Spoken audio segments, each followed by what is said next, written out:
Fala pessoal, tudo bem? Como é que vocês estão? Bem-vindos a mais um vídeo, espero que vocês estejam muito bem. Eu também estou muito bem, para a gente poder conversar um pouquinho sobre um título bem provocativo que eu estou colocando aqui, sobre como você nunca vai se conhecer se você ficar sempre sozinho, e eu vou te propor uma reflexão legal. Espero que as coisas estejam tranquilas. Quanto mais o tempo passa, mais o YouTube vira um pouco meu recanto, menos pessoas estão aqui, como já tiveram.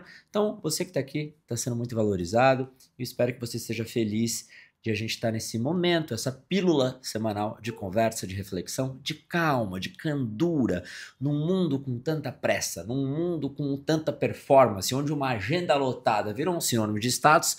A gente está aqui para acalmar, para dar certo, né? Então, assim, eu quero que me olhe como um porto seguro, tipo, Fred tá lá, legal, não tá fazendo propaganda de joguinho ainda. Então, isso me faz feliz e eu espero que vocês estejam bem também. Então, não se esqueçam de se inscrever no canal, ativar o sininho que é muito importante e vamos pro vídeo de hoje. Eu falo muito pra vocês sobre a importância de ficar só, né?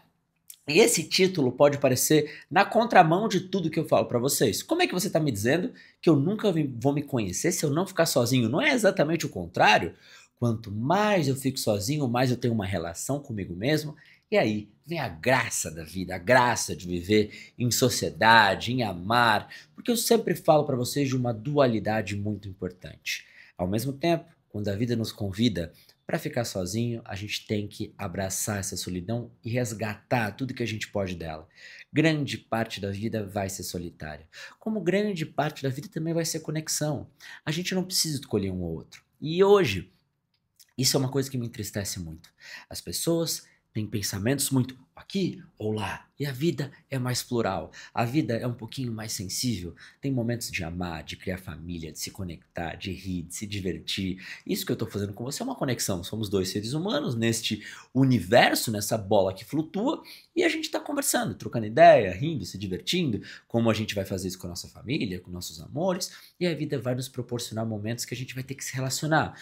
Como, ao mesmo tempo, a gente também vai ter que aprender a ficar sozinho em momentos que a vida vai colocar a gente nesse momento de sozinhez, me permitam esse neologismo, e a gente vai ter que transformar essa solidão em solitude. A questão mais importante de tudo isso é que nem sempre a vida vai se desenhar como a gente gostaria. A gente não pode escolher se relacionar por uma carência, mas também não pode escolher sempre ficar sozinho por uma incapacidade de amar, de se abrir, né? Com medo de me abrir, eu fico sozinho. E aí eu digo que é amor próprio. E aí a gente se ilude. Não é porque você está escolhendo ficar sozinho que isso é sinônimo de amor próprio. Às vezes a gente escolhe ficar sozinho por uma autossabotagem, por medo de se abrir, de sofrer, de perder o controle. Isso é importante você ter consciência. Tem problema ficar sozinho? Claro que não. Mas tenha consciência que às vezes você está ficando sozinho porque você é cagão, porque está com medo de sofrer um pouquinho, então você se resguarda. Isso também é parte do autoconhecimento. Quando eu falo para vocês que não vai dar para se conhecer sozinho, o que eu quero dizer? Existe parte do nosso processo de se conhecer que só vai dar para descobrir se relacionando. Porque o outro vai fazer a gente sentir sensações que sozinho a gente não vai conseguir. Sozinho a gente sempre tem razão.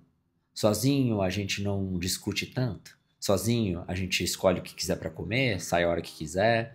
E sozinho a gente não fica com raiva de si mesmo. Sozinho a gente não briga com a gente mesmo. Sozinho a gente se testa menos.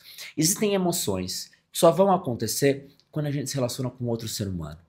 Então, se eu me relaciono com alguém que me gera uma raiva muito grande, tem um lindo processo de se conhecer. Por quê? Porque eu vou olhar pra mim e ver por que essa pessoa me gera tanta raiva.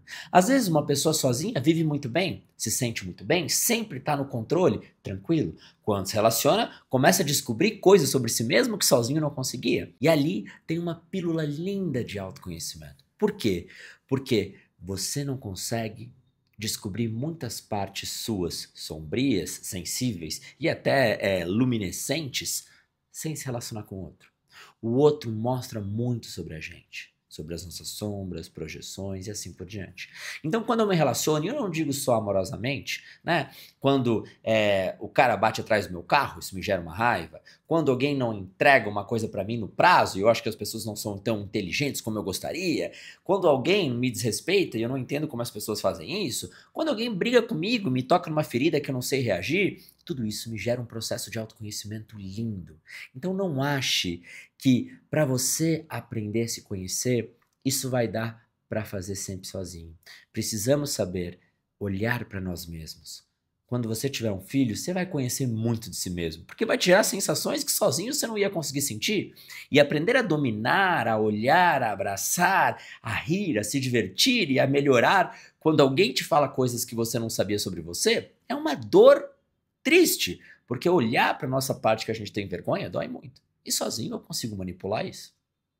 Sozinho eu escolho para onde eu olho, eu consigo fugir, eu me protejo, eu consigo driblar as minhas reações, eu consigo guardar essa vergonha só para mim. O outro vai fazer a gente olhar para muitos lugares que a gente não quer olhar. E talvez se conhecer muito mais do que só sozinho. Existe um melhor ou pior? Não. Por isso que eu digo para vocês que abrace a oportunidade que a vida te der de viver o momento que está chamando você. Como assim? Se a vida te mostrar, ei, aqui é um amor, viva, te entregue, te conecte, não deixa de perder essa oportunidade. Se a vida te mostrar amor, conexão, possibilidade, vá. Mas se a vida te falar, agora é hora de cuidar de você, de ser menos carente, olha para você, tenha a sensibilidade de ouvir. Ouvir o que a vida tem para te dizer. Ouvir para que caminho a vida está te guiando. A grande questão é que a vida muitas vezes te coloca num lugar de aprenda a ficar sozinho, mas você não quer ficar sozinho, você quer ficar com alguém, a tua carência grita, e assim você não amadurece. A vida te coloca num lugar de se abre, se relaciona, olha que oportunidade única, linda de amar, de viver, mesmo que perca um pouco do controle, e a gente quer ficar sozinho por causa do medo de sofrer. Então, a adaptação, de surfar o que a vida nos mostra, se tornar mais adaptável às felicidades que surgem de quando ficar sozinho, curta esse momento.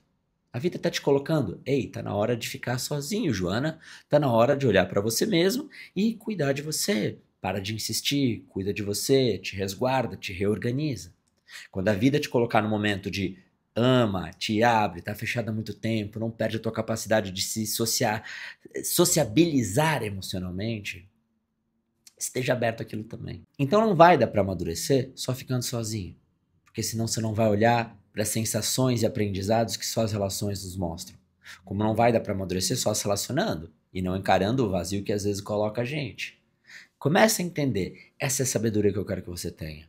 Então o Fred me ensinou que quando a vida falar, Joana, Matheus, Pedro, Carlinha, tá na hora de ficar sozinho, cuida de você, olha pra ti, não é hora de ficar se relacionando, é hora de cuidar, de silêncio, de paz, de falar menos. Absorve, mas também sabe se abrir quando a vida te colocar nessa situação. Quando a vida te falar, Luana, Júlio César, tô inventando os nomes aqui que vem na minha cabeça. Te abre, não fica sempre sozinho. Aprende a te abrir aos pouquinhos, devagar, pequenos movimentos de coragem. A gente acha que coragem são grandes movimentos. Errado. Coragem são pequenos movimentos em direção ao que o coração pede. Sacou? Não esquece disso. E se você quer ler um livro meu sobre esse tema que vai te ajudar, lê o Ação na Solidão. Tá? Um livro lindo, lindo, lindo que fala sobre como aprender a amar a própria companhia, mas não se fechar também para o mundo. Tá no primeiro link na descrição. Não perde, não deixa de começar a ler meus livros. Tá bom? Confia no que eu tô falando, depois me diz. E se você ficou até o final desse vídeo, eu quero que você deixe um coração amarelo nos comentários. Sempre até o final do vídeo, eu peço para alguém deixar um comentário, para quem viu até o final, para eu ver que essa pessoa viu até o final. Cada vez mais, o YouTube tá tendo menos pessoas assistindo, mas eu conservo quem tá aqui, com carinho, com reciprocidade, para nunca perder o vínculo com vocês. Fechou? Se cuidem, a gente se vê logo e até logo.